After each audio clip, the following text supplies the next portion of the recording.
কর্মীরা সারা পৃথিবীতে কালেমার দাওয়াত দিয়েই যাবে। জামাতের কর্মীরা সারা পৃথিবীতে কালেমার দাওয়াত দিয়েই যাবে।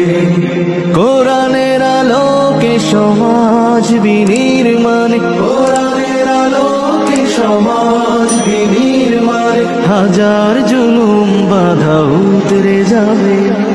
জামাতের কর্মীরা সারা পৃথিবীতে কালেমার দাওয়াত দিয়ে যাবে। জামাতের কর্মীরা সারা পৃথিবীতে কালেমার দাওয়াত দিয়ে যাবে। যাদের আদর্শে নবীজি চেতনা ইসলাম, শান্তি কায়েমে যারা শপথ নিল,